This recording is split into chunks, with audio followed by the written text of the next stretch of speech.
I've got one flame to burn, one race that I can say I ran. Hey, good morning, everyone, and welcome to the 21047.com podcast. My name is Keith Cartwright. I am the host of this show, and I'm really glad to have you along listening in today, wherever it is that you're listening and whenever it is that you are listening in. Today's episode is sponsored by my friend Robin Larkin. Robin is really the original backer of this podcast and this whole 21047.com effort. She has backed me through Patreon for well over a year, all the way back to when this started. So I'm really grateful for Robin for her financial support and just the encouragement and confidence she has given me along the way. And you just need those friends in your corner, especially when you're starting something like this up. You just need to know that there is someone out there who believes, and she did. And then since then, this great team of Patreon supporters has come along, and I'm grateful for all of them. So you can check out this whole Patreon thing. You can go to my website, 21047.com, TWOTIM47.com. Click on the Support Me tab, and you can learn all about Patreon and how you can back this effort. So today, a little bit different interview, really. Definitely got running in it, but this is really an interview that's going to weave together a lot of interviews I've done in the past, pointing towards the Georgia Jewel. It'll start to bring together what that story is. I've said all along that this Georgia Jewel is tackling my biggest run ever, my first ultra marathon. But like God always does in these stories, I knew that there was something bigger out there that was going to be way bigger than me achieving some personal accomplishment, me achieving my longest run ever. I knew that this story was much bigger than that. And here in the last month, that's really started to come together in a pretty big and profound way. And so that's what this interview is today. I'm interviewing my friend Eddie Brown.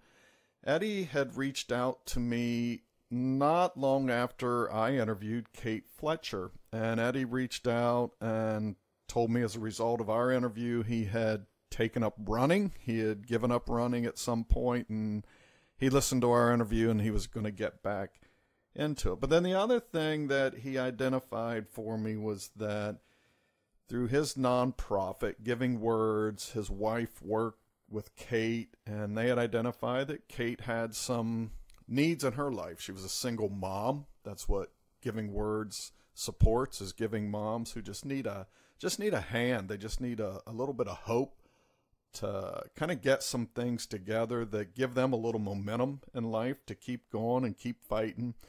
And so that's what Giving Words does. And Eddie had reached out to me because he thought maybe we could work together to help Kate out. And so last week, Eddie and I sat down and had a conversation. And so one thing has led to another. And my Georgia Jewel race really is now pointed toward not only finishing 35 miles, but also using this race to help Kate. And as you listen to this podcast, hopefully you'll come to understand why that is so important to me. And maybe you'll consider at the end of listening to this, I'll include a link where you can go and donate to Giving Words. And all of that, all of these Georgia Jewel donations will go to helping Giving Words help Kate. So a little bit different today. Again, you're going to listen a lot about Giving Words and just how I got here and this whole partnership with Eddie and Kate and just really helping her out, but raising a spirit of giving back in general, just honoring folks who live life thinking of others. And so that's what a lot of this interview is all about. Listen to it. I think it's a great story. I hope you will too. And I'll talk to you a little bit more when I'm done with my interview with Eddie Brown. I want to welcome Eddie Brown to the 21047.com podcast. So welcome, Eddie. Yes, sir. Thank you so much. Yeah, so this is round 2 for Eddie and I. We got together yesterday and did this thing, and as technology goes, some of the data got messed up when a battery went out. I have no idea, but the good news is Eddie and I got to spend a couple hours together yesterday morning, and it was, I think we both really took something away from that, and so this is really old hat for us now, Eddie. We're just going to practice. We're just going to do for the real thing what we practiced yesterday. Yes, sir. That sounds good. So, Eddie, the first thing I want to ask about is, so you and I have met, like almost everybody that I end up having on here, have met through sort of a online community, and you and I got connected through mutual friends and then running, and recently you said some of this connection has sparked an interest in running in you. Tell me about this running journey that you're on. Yes. So just to give you some background, my grandfather, he had a heart attack at 60, and so did my dad at 60, and then both had pacemakers put in. So I'm, just genetically, I'm high risk, and so I know that I've been needing to exercise, and I would dip in a little bit, now a little bit, and bought an exercise bike and rode that some. And with anything, we kind of start off well with these great intentions. And so I rode the bike diligently every day, and then it became every other day, and then it just kind of fell by the wayside with the business of life and everything. And then I got custody of my granddaughter and at about 4 months old. And we've raised 4 kids just between me and my wife. We've got 28 all the way to 18. And we were kind of finished and going to have empty nests and things like that. And then all of a sudden I'm holding this 4-month-old, and I'm like, it just kind of slapped me in the face of like, you've got to live a lot longer Right. and a lot healthier. If you want to be climbing around on the floor with her, and doing things with her at 18 when you're 60. So that kind of really spurred the drive, to be thinking about my health and, eating better, if I'm on the road, most of the easiest places to stop by is fast food. But to have a salad with chicken on it, or, eat a chicken sandwich, and just trying to really watch what I was eating for, cholesterol reasons, blood pressure reasons, things like that. And then Jenny and I, just over the years, back in 2008, had a vision for giving words, and it developed over time. And so part of that connection led to me knowing more about Kate, which is somebody that Jenny works with in the English department at Louisa County High School. And I knew that she had been doing runs to help underprivileged, kids get scholarships and things like that, to be able to do some things that were difficult for them, to overcome some adversity. And so the first run, she did lower miles than what she did on her third run. And her third run was 100 miles, and that was just very inspirational for me. And so kind of looking at Kate, listening to the podcast, then that kind of brought me and you together. And then, watching Kate do the 100 miles and watching the GoFundMe video, listening to the podcast with you, and then also listening to some of the other things that you said all along through 21047 is, we can change the outcome of our lives with one simple thing, which is just running. Right. And it's so simplistic, and can add so many more years onto your life, and quality of life. Right. That it's like, why am I not doing this? And so, after me and you talked and you did the story on Kate, I started going to a track up here, close to the house. I mean, I can get there in 2 minutes, and it was summertime. Jenny was out of school, so I would get there about 6, and I would run about an hour, and walk and run. I know if my kids listen to this, when I first started doing it, they're like, you're calling this running, but you're really walking. And so they kind of got a kick out of it. And so I kind of started off, and I talked to Kate a little bit. She's like, walk a lap, run a lap, walk a lap, run a lap. Your body has this extra weight, and it's going to be hard on your joints. You need to kind of like gradually move into it. And so she's like, your respiratory is going to get to a point to where you feel like you can do more, but your body's not going to be ready for it yet. So, you don't want to hurt yourself. And so I started listening to that advice and then reaching out to some other people. I went over and got fitted for some running shoes over in Charlottesville. And I just had no idea how technical just a shoe could be, based on how your foot hits the ground. And so I learned a lot there as well. And the astonishing thing is when I began to run, I was running Nike Air Maxes, which is not a good stable platform to be running on. They're a great shoe for just walking around, stuff like that. But just getting the right shoe and then going and walking / running, it made a big difference. And so it's just been interesting to better educate myself with it.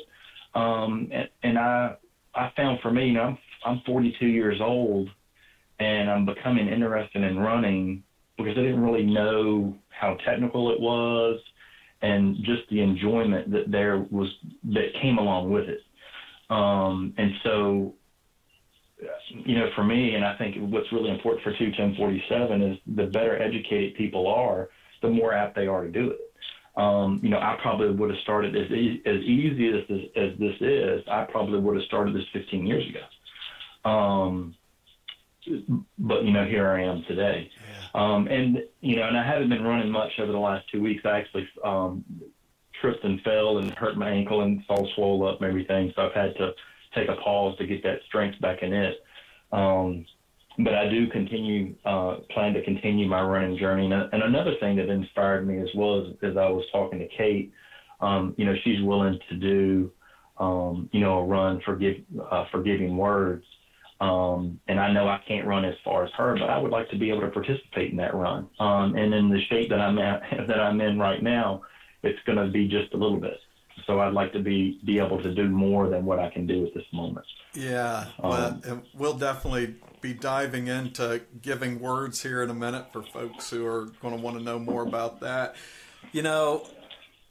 I was a guy who, and I'm 54, so most of my life, I really, if I'm being honest, I really looked down on runners. Now, it wasn't with any sort of malice or anything, but I'd see these people out running. I'm like, now, what kind of crazy fool is out there running on this hot day or running that far?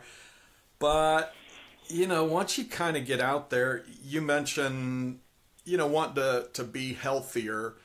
And, I've said all along that this running journey for me has been far more of a mental and a spiritual journey than it's been really physical. And I say that knowing I feel better than I have in years. So that has certainly been a byproduct of it. But, improved is an understatement. It has improved my prayer life significantly. I get out there and I say it all the time. Prayer used to be me talking to God, me telling God what I need, me giving him kind of my Amazon Prime order. Here it is, God, could you deliver that to my front door? But in running, I have found the opportunity, because it's so quiet out there, to listen to God, and a lot of that listening to him is him pointing me towards people and conversations like we're having today and like we'll continue to have in this podcast. And the other thing is, and you brought it up, so when I first started running, and then you get an interest in it and you want to learn more about it, and then you join a running community like I'm a part of in Meg's Miles, and then you start seeing all these people who've been doing it for years and years, and then you start figuring out, well, how can I do this just like them? And for a long time, I thought running was just that. You had to keep running, and so the farther you ran without stopping, the better a runner you were. And what I've really come to understand is, and especially for me, I'm interested in running as far as I can. That's why I ended up having Kate Fletcher on the podcast. She ran 100 miles. That just floors me. But what I've learned is that takes some planning, that takes some discipline. You can't go out there and run 1,000 miles an hour on the first mile and think you're going to last for 100 miles. No, so you have to discipline yourself not. and pace yourself. And with that, for me, came this, and I read some books, came this permission to walk when I felt like walking. And walk Right. if it was going to help me manage a pace that would allow me to run 15 miles instead of 3.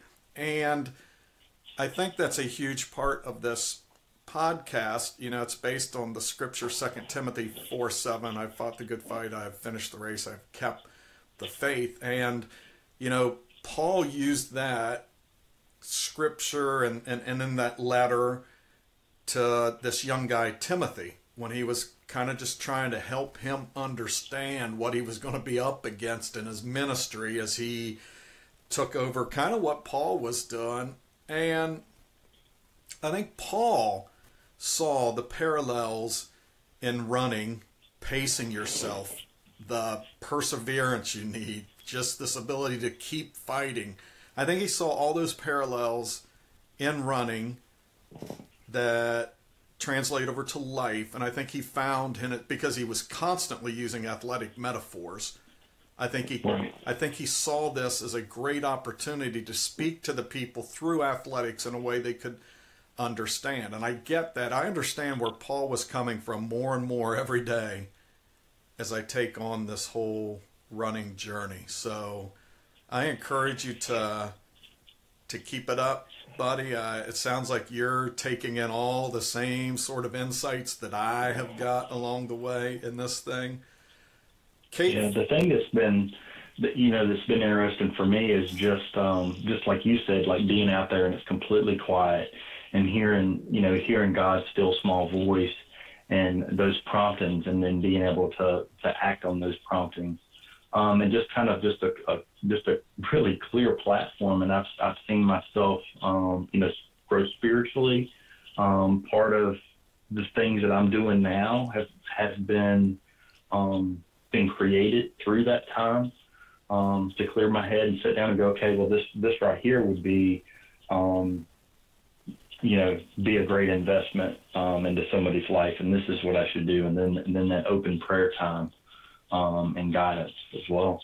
Absolutely. So you and I we've come together, not just today. We've been talking about this for a few weeks, and we've kind of had this connection. You had reached out to me about helping Kate Fletcher, and so just for a little look back for folks that are listening, I interviewed Kate Fletcher on this podcast a few months ago after I got an email, GoFundMe video, and I wrote it off as sort of spam at first, like I always do, but then I saw the big words, runner, 100 miles, and that's one good way to get me to open an email. A runner, 100 miles. So I opened it up and watched this video of a teacher who ran 100 miles to raise money for scholarships for some underserved students. And I watched this thing all the way through, and it moved me. I mean, I had tears in my eyes watching this thing. And then at the end of it, I thought, that woman needs to be on this podcast. And somehow I watched it all the way through the first time without realizing this teacher was up the road in Louisa County, just north of where I live and where you live. And so I had to go back and watch it again. I was like, where is this woman? I need to find her. And then lo and behold, here she is up in Louisa. And so Kate was kind enough to come meet me, and we sat down and had a great conversation. I think that podcast interview is about an hour and a half, is one of my longest ones, mainly because I just got so wrapped up in that conversation.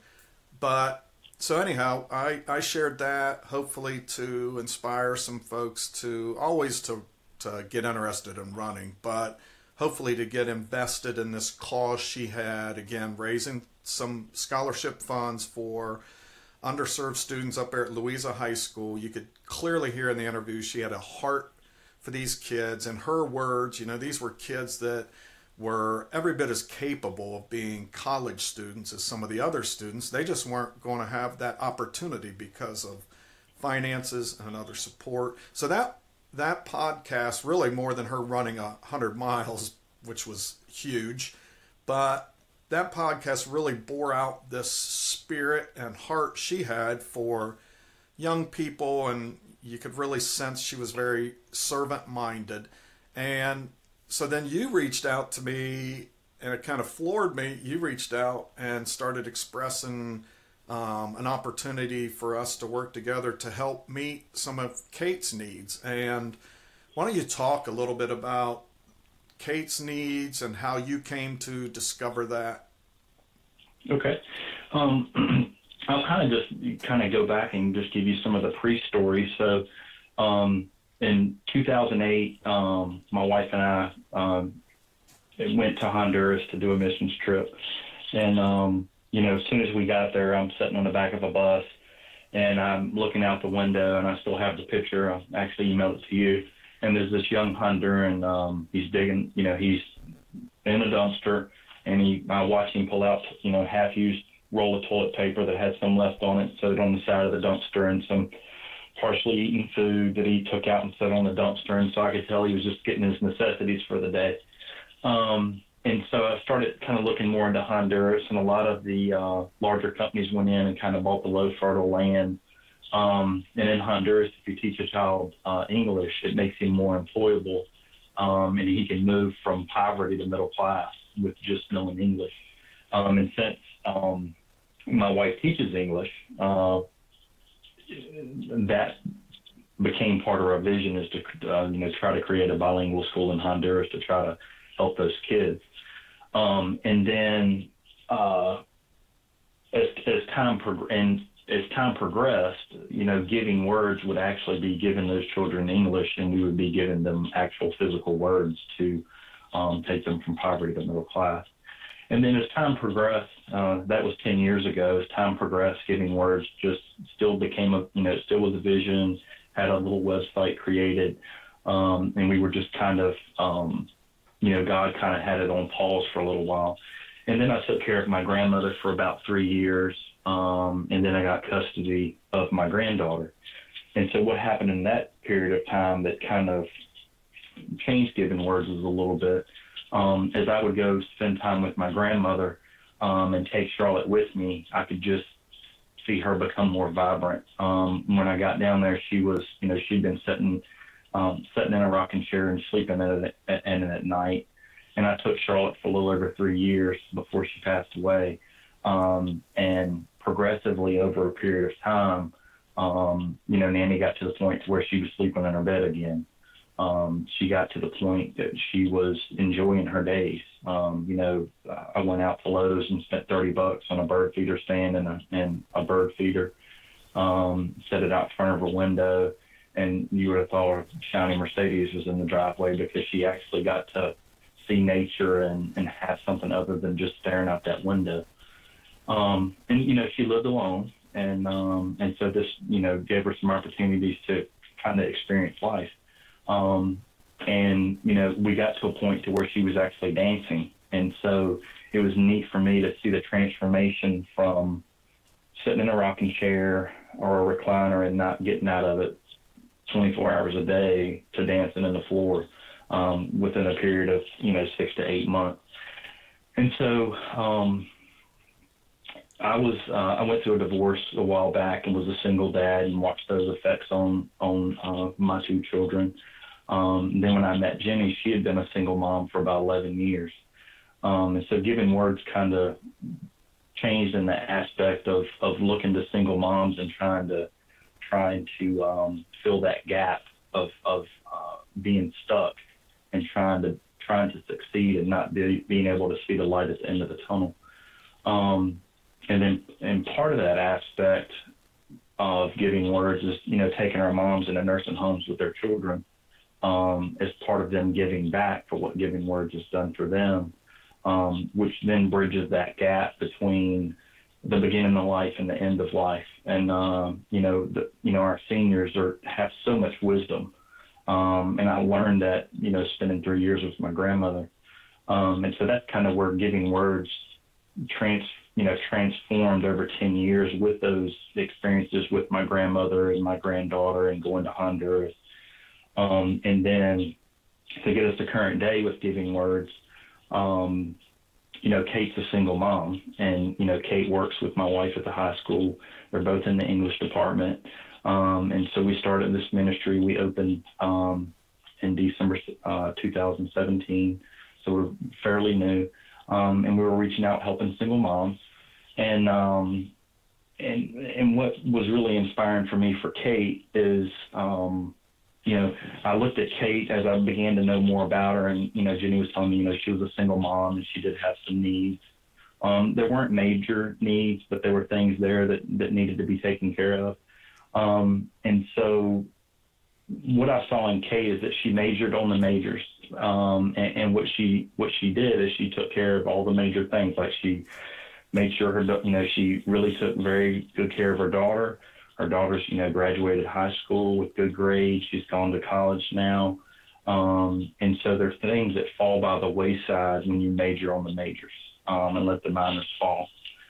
And so some of the things that, like one of the biggest things I noticed, me and Jenny went down to just visit with her and just kind of see what she needed. And one of the biggest things I saw is, we're sitting there in the kitchen, and, we're at the kitchen table, and she had gotten a stove, and the front of the stove, the glass is busted out of it. It's all dented up, and it works perfectly fine. It just doesn't look too well. And so I'm kind of sitting there, and I'm thinking to myself, what would it be like if she just, had a new stove just sitting there, and she's sitting here drinking her coffee. I know for me at my house, I sit at my bar at my house and I drink my coffee in the morning, and, my stove's not dented up, and, everything's in its place, and I'm comfortable, and we kind of tend to be creatures of habit and take that stuff for granted. And so, when I'm sitting there looking at that, I'm like, how much more comfortable would she be if she didn't have to look at that? It's not a big deal. It's not a major for her because it still works. And so, we did the assessment. We get back. I sent some emails to a couple of my partners, and we end up having a stove or microwave and a dishwasher donated. And at the time, Kate doesn't have a dishwasher, so that's a bonus. She does have a microwave. It's a little small, it's sitting on the counter. The microwave we got will actually mount over top of the stove that we've installed already, which will give her more counter space, which is just an added bonus. And so it's these small things that we can do that can have just a large impact. And so some of the others, like, for instance, at Kate's house, a plumber went in there, and when they put a plumbing pipe in, they actually cut a main beam, and the floor is sagging. In one room, it's sagging enough to where she just kind of closed the door and just kind of lets it be. And so part of what we want to do is be able to go down there and fix that and make that an actual functioning room again, and, put our washer and dryer in there and some cabinets and stuff like that. And she's got a couple ceilings that can be painted. Some maintenance around the house. But, when you're a single mom, I know for my wife and I, it's two of us, and we have Charlotte, and, it's a daunting task for us to get everything done, much less if you take all those roles and put them into, a single parent home, whether it be a single father or a single mother. It's a lot to take on, to accomplish everything. To get the grass mowed, to keep the house up, to paint the gable ends, so they don't rot. Keep the gutters cleaned out so the gutters don't fall off the house and rot the soffit. It's just a lot of things that need to be done over a period of time. And really with Kate, what we want to do is be able to go down and just kind of play catch up, get her caught up on some things that need to be done. And once those things are caught up, we're good. And some of the other mothers that we're seeing, and being single moms, if they've got we had a mother last week that, she bought one spark plug because, she had a cylinder misfire on cylinder 2, so she just bought one spark plug because that's what she could afford. She bought, one set of brakes for one wheel out of the 4 because that's what she could afford, and that's the set that needed to be replaced. And so we're seeing them just, they have to do what they can to get by. And the thing that I'm seeing, if you have a single mom that's struggling to get by, it's really hard for her to sit down and color and play blocks and read stories before bedtime if she's wondering where her next meal's coming from or how she's going to put tires on her car. A mother 2 weeks ago, she had already had a flat, put a spare on her car, and when I went to go see her, when I looked at the other side of the van, the tire was flat, and what she had been doing is pumping it up, and the tire would keep air for about 24 hours. So she couldn't afford to buy new tires. She had already put a spare on, and the other tire she was driving on during the day because it happened to hold air for 24 hours before it went flat. So she'd just pump it up in the morning, go to the grocery store, do what she needed to do, and when she got home, it'd go flat in the middle of the night, and she'd pump it up the next morning and do the same thing. But if you don't have the money to put the tires on there, you don't have it. And so that's kind of the thing that kind of brought us full circle to Kate with, kind of seeing the moms we were working with already, and then learning about Kate and the different things that she was doing to give back to the community. And like I said, she doesn't have major needs, but there's some things that just need to be caught up. And just kind of go in and really just honoring Kate as a single mom that's made it past this first section, which is, getting her daughter through high school, graduated into college. And I think Kate's an inspiration to the other moms that we have that are at the beginning of their journey as single moms and can look at Kate and go, look, she made it, I can do it too. And a lot of these situations become very hopeless. We met with a mom yesterday evening. She's got two twins. The dad is gone. She's got two twins, and they're 19 months old, single mom. And, the weekend comes around after work and being busy all week. And, she's got two kids, nobody to keep them Friday, Saturday, and Sunday. So she goes through that. She doesn't really have a lot of time to herself. And after a while, it just kind of wears on you, and you get exhausted. And an exhausted mom can't really give her kids what they need. And so in facilitating our moms, we're also facilitating our next generation of children, which is very impactful. Right. Right. Yeah, I told you yesterday that I remember when I've got 9 and 11-year-old boys. I remember when they were much, much younger, probably in that 1 to 3-year-old range. And my wife went on a girls' weekend, little couple of nights. Maybe it even was only one night. I can't really remember. But what I do remember about that was about 6 hours into me being, at least for the day, a single dad, trying to handle 2 kids by myself. Just hours into that experience, it was exhausting. I say that, somewhat humorous, but I took away a very real lesson in that. Being a single parent is really hard work. And, there's a lot of judgment out there around how people get to be single parents and just whether right or wrong. And that's such a waste of time, because the real fact of the matter is there are a lot of single parents out there. It is a difficult challenge, and the folks that are really impacted most, as you said beautifully, are the children. It's just and like I could fully understand at the end of like 24 hours whatever my kids were doing. It's like, if you're not killing anybody, it's okay for me. I'm done. I no longer have the energy to try to discipline or to try to redirect. And I told you I worked for years with at-risk kids, and almost all of them came from single-parent homes. Now, a lot of them from single-parent homes where that single parent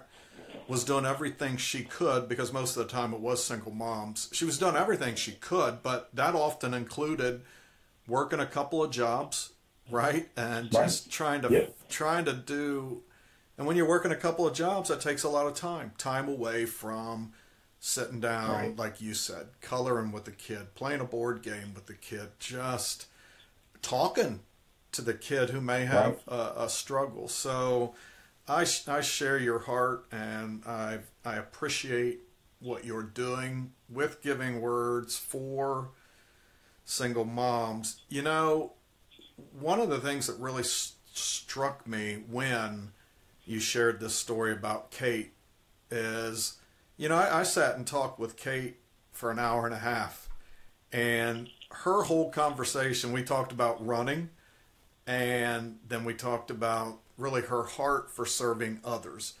And at no point in that conversation did I pick up any hint or vibe that Kate had some needs of her own, or did I pick up how much of a struggle it is for her being a single mom. And I'm sure she would say, well, you know, I'm just doing what a mom has to do.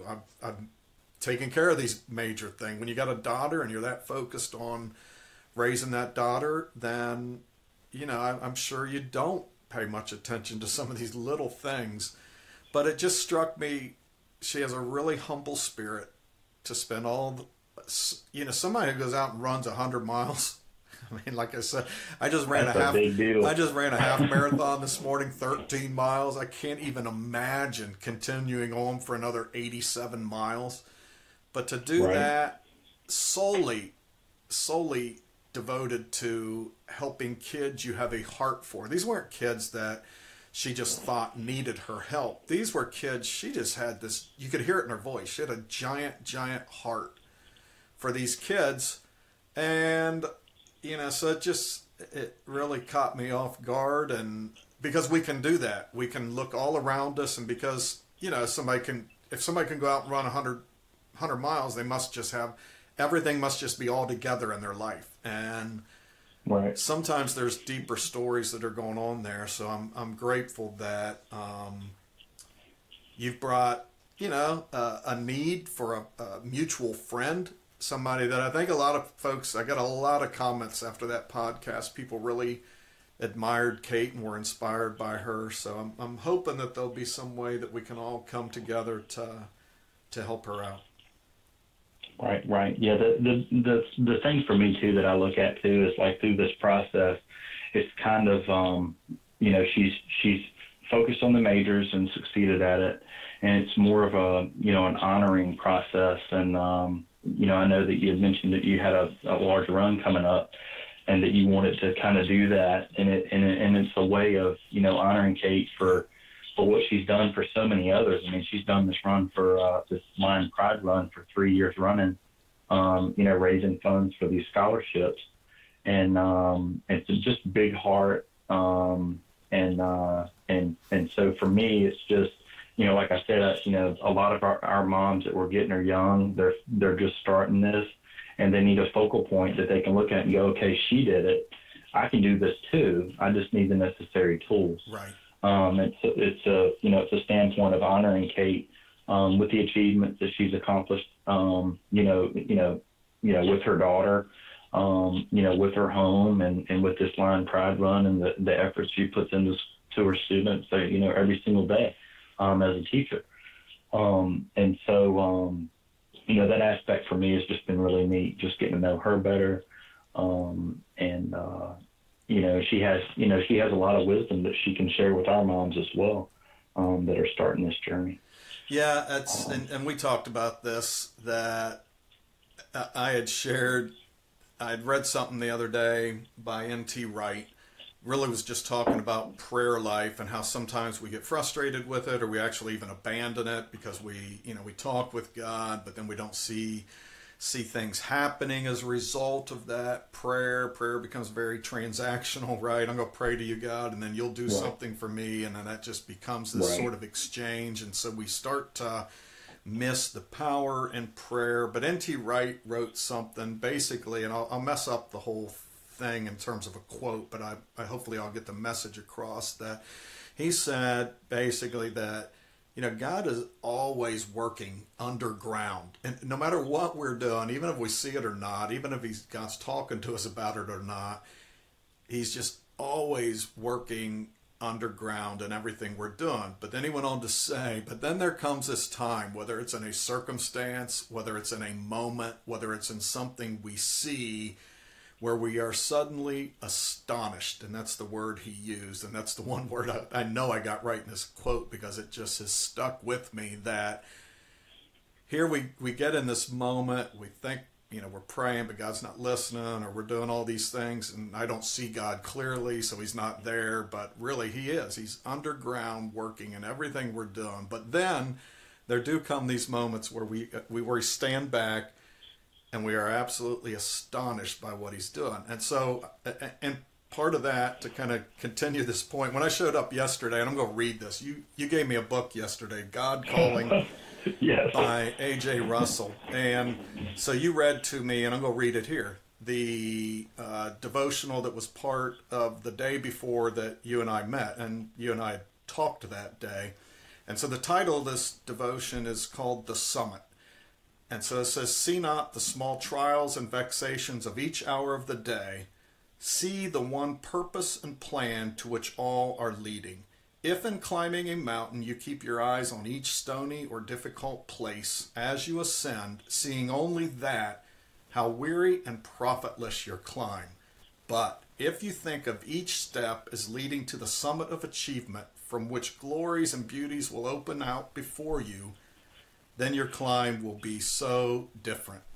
And so a couple of astonishing things about that. One, it's astonishing that I show up and you read this to me, because it's several things. Last weekend, so I'm preparing to run my first ultramarathon in Georgia here September 22nd. It'll be the furthest I've ever run. Now I know without a doubt, because I went down there last weekend and ran 17 miles of it, it'll be the most physically challenging thing by far I've ever done. So I'm going to run 35 miles. It's got about 5,000 or 6,000 feet of elevation gain. We did about 3,000 of it last weekend. I thought I was going to die. I didn't. I drove home 8 hours from Georgia wondering what on earth have I got myself into. But I have said all along that, and and I say it because I've seen it in this running journey. I plan to go run these races, and I get some idea in my mind, and then I go to the race, and God reveals it was never about what I thought it was. It was something bigger. And so you and these conversations about Kate, you've really brought to my attention, well, God's used you to bring it to my attention, that I think in this devotional, that purpose and that plan, this thing that will open my eyes to the glories and beauties, is using this very symbolic climbing the mountain run, right, to try to, and I like what you say, it's not even so much helping Kate move a mountain. Really, it's to honor her for the mountains she's already moved. And she's got some of these things. I like what you say there too. She's got some of these things that if we can just help her catch up, what a blessing that would be. I know you've got a work group scheduled with a church in Charlottesville, I believe, in early October. So after this podcast, I'm going to spend the next month trying to encourage folks to donate to Giving Words, and we'll make sure to share all the ways to do that through your website and donate there. But my hope is I'm running 35 miles. I'd like to raise 100 miles or $100 a mile for these efforts to catch Kate up. So that would be $3,500 if my math is right. I usually do well with multiplying by 100. So, and I think and I told you this yesterday too, and a friend of mine had reminded me of this. I had said after I met with Kate that I left that interview just feeling like for some reason God had put me in that interview. There was just something spiritual feeling about it that went deeper than just our conversation. It's not like we spent a lot of time having a deep spiritual conversation, but I just felt God present there, and I think he was laying the groundwork. And then along comes Eddie Brown out of nowhere, and then all of these Giving Words, and then all of these things are connected, and I'm just grateful. So that's kind of my plan, Eddie, to try to help Kate to bring some awareness to Giving Words and the wonderful work you all are doing for single moms. So I suddenly have much greater purpose. It'll give me an opportunity to not to think about each stony step along the way. I'll think about Kate and giving words. Right. Yeah, that's awesome. And it's been just such a neat experience for me. Kind of becoming part of 2Tim 4-7 and meeting you, and I think the thing that's amazing to me is, and I said this before, I used to in the past just really struggle with Lord, what is your will? What do I need to do? Where do I need to go? And one of the things I began to hold on to is, Lord, your will is happening all around me. How do I step into that divine flow and allow you to use me as a tool, opposed to just wondering and trying to figure it out? And so the thing I began to notice is, it's little small decisions that we make. It's the phone call we make. It's no different than, me being inspired by the podcast with Kate, and then, me reaching out to you, and, look at where we're at today. One of the other things that's happened too, that's kind of just really neat for me is, I reached out to the CTE program in Louisa, and how that developed is when my son was in that program. He was in it for about 3 years, and we would take our cars there to have the oil change, things like that. And we were, starting giving words. And one of the things that I noticed with all of our single moms is one of the biggest expenses they have is a car. And one of the biggest issues they have is the car, because if they don't have the car, they can't get to work. They can't get to work, they lose their job. Then they can't provide for their kids. We're in a rural community. We don't, have buses and taxis and all those things. So one of the biggest needs is a vehicle. And when I branched out to the CTE program in Louisa, they're able to take a car from us and repair it for no charge. So we have labor for free. Giving Words provides that part. And as I met with the CTE program about this, they're like, that's a great idea. And the director, Bo Bundrick, he's like, well, let me add something to this for you. He's like, when we get a car from one of your moms, and we're still working on this process, but once the kids are up and running really good and all the different aspects of the CTE program, when we take a mom's car in, what can happen is while our car's being fixed, she can be in cosmetology getting her hair and nails done. And while she's there, her child can be being watched as well with free childcare. So, as we branch out and become bold and step into that divine flow, the Lord can kind of work out these details that would have been impossible for me to work out. And so if you just sit back and think about fixing a mom's car for free, which is one of the most biggest needs that she has, and then also to kind of put the icing on the cake to go ahead and be pampered and have her child watch while that's happening and then drive off at no charge is a pretty neat thing to accomplish. And we can't do things, in of ourselves, but as we reach out and branch out with other people, you can kind of put this team together that makes all things possible. Yeah. And so that's kind of neat for me. And that, like branching out with the CTE, in Louisa and Louisa County High School, and then also, reaching out to you, and the exposure that it'll give Giving Words to this podcast and being able to help Kate, and being able to work with these other moms, and just to bring this thing full circle. When my wife and I started this, it was started out of experience and heart. We really have a heart for children.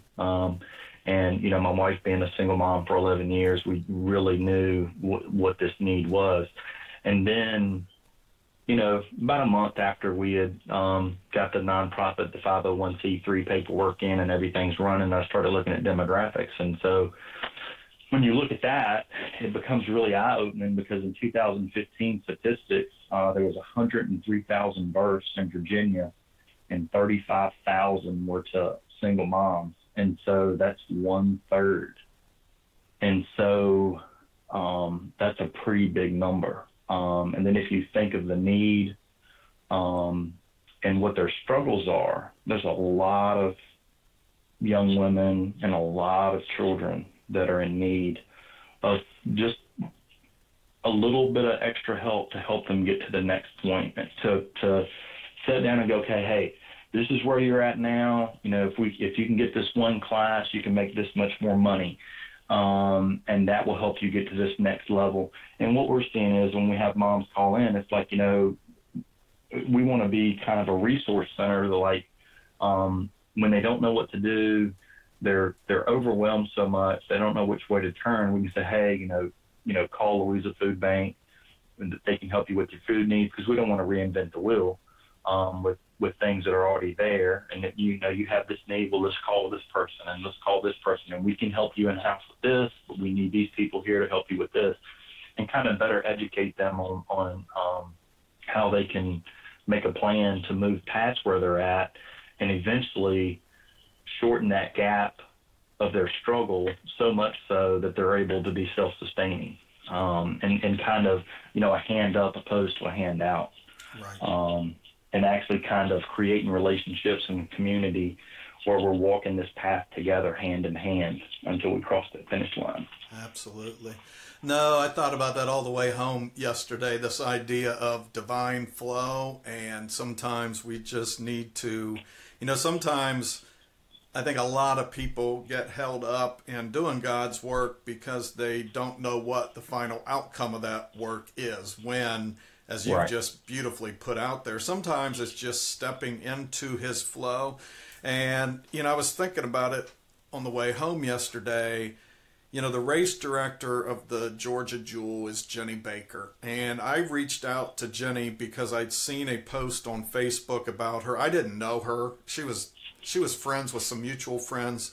But one of my friends highlighted her as an athlete and how she is a vegan, or she doesn't eat, she got a diet that I was interested in. I don't think she likes to be called vegan, but she doesn't eat meat. And so I didn't know her, but I just sent a Facebook message, said, hey, I read this story about you.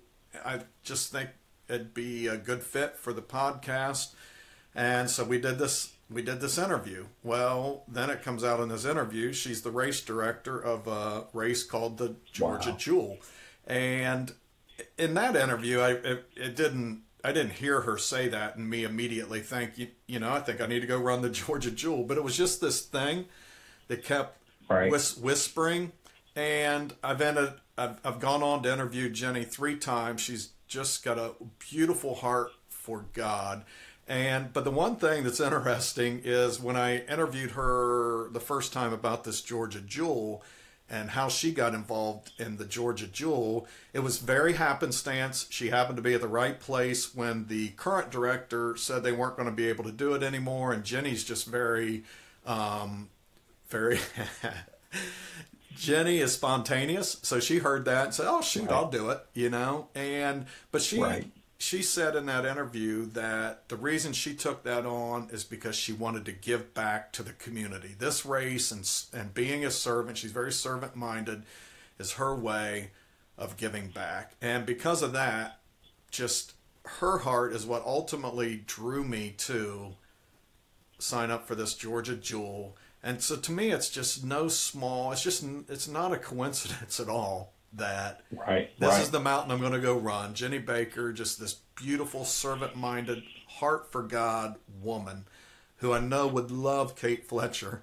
And now here you come along and introduce this way to integrate this mountain climbing adventure into helping somebody who needs it, and at the same time bring awareness to an entire group of people, single moms fighting to raise kids with limited resources, and Giving Words, this group that has taken them on.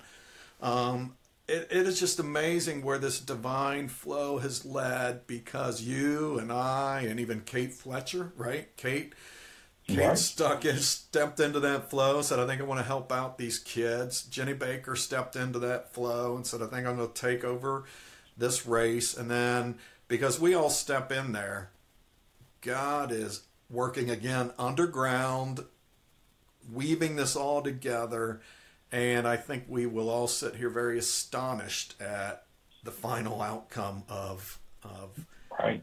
of this one particular race, understanding this is far from the final outcome, right? This is just one stop in that divine flow. But Eddie, I'm grateful I'm grateful you reached out. I'm grateful that God has worked underground to bring you and I together, and I am excited about. And I'm glad, because I had a hard time after last weekend to say I'm excited about the Georgia Jewel, but I'm really excited now. Well, when you have that, and it comes right back to that divine flow and God stepping in, and now you have this, this inspiration to get to the top of this mountain, and for really what that stands for. I mean, it's honoring Christ in that run. Yeah. It's honoring giving words and God's work in that. 210, your ministry as well. It just encompasses so much. And then I still go back to that devotional we read yesterday at that summit.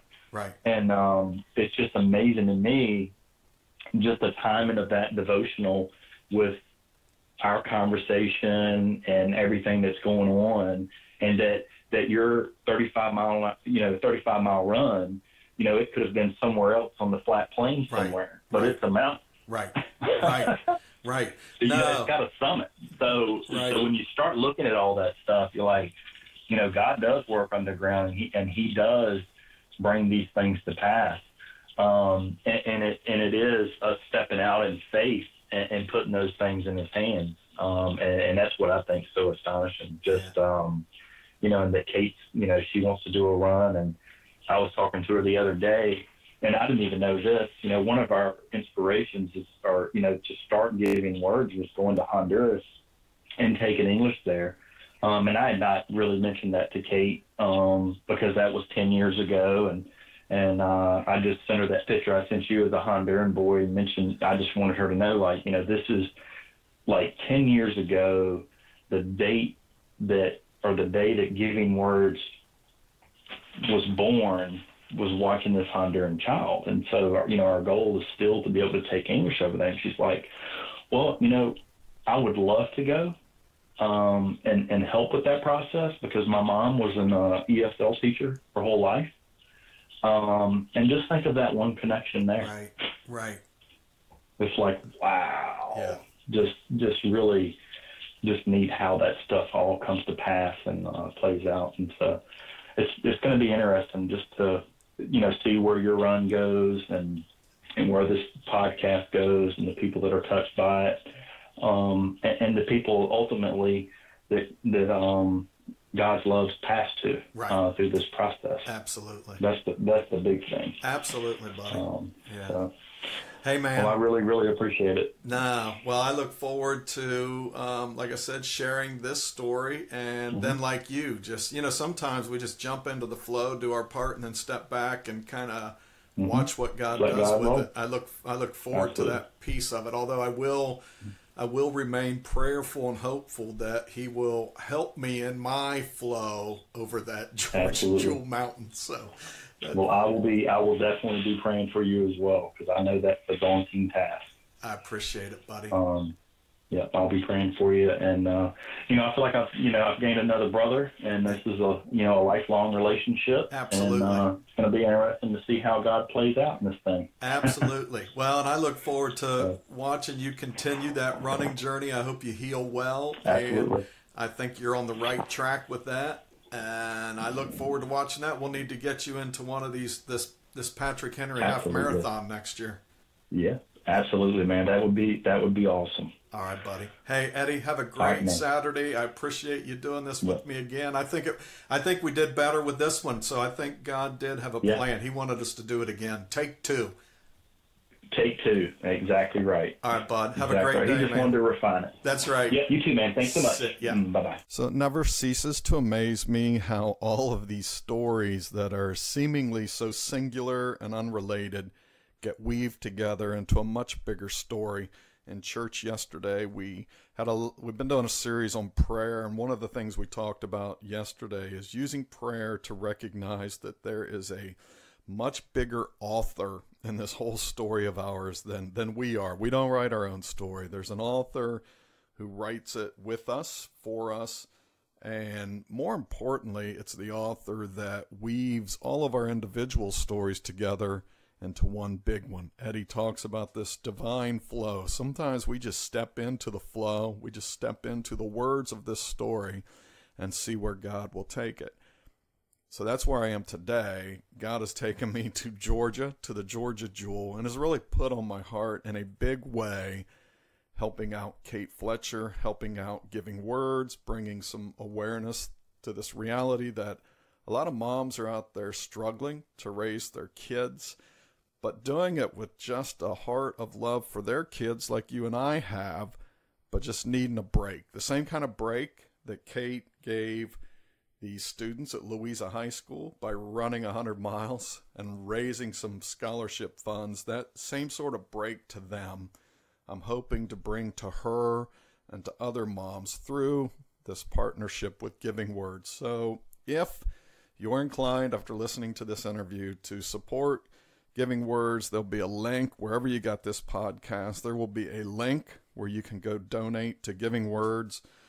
I'm running 35 miles in Georgia. I'm looking to get as many people as possible to donate 35 miles or $35 to Giving Words. You can go run 35 miles too, by the way, if you'd like. I'll use all that support. But if we could just get a bunch of people to honor that 35-mile run, Jenny Baker's spirit of giving back, to give back to Giving Words and to Kate Fletcher, I'll include a link where you can go donate $35 or any amount. Any amount would be appreciated, less, more, whatever you can do, just to let Kate know. We got her back. We got her back as she continues to put in the miles for these students who she loves. Listen to my interview with Kate. You can just hear pouring from her heart her love for these kids. So hopefully this run, we can go down and show her a little love too. I thank you today for listening to this incredible conversation with Eddie Brown, this story that has really just come together in the last month or so, weaved together by these past podcast interviews I've had. It just amazes me. I'm astonished to look back and see how it all comes together. God works some incredible goodness through these little steps that we just take out in faith. I hope you'll come back next time. We'll have another great interview with somebody along the way. I hope if you're running this week, run hard. If you're not, get out there and cheer somebody else on in running or just in life. Everybody needs this cheer. Like I said, Robin Larkin supporting this podcast has meant a lot to me. But I think we all need these cheers in our life. So go cheer somebody on. And if running or cheering just isn't your thing, I'm glad you're here listening anyway. You got a great story today. I'll talk to you next time. Thanks. I won't quit here despite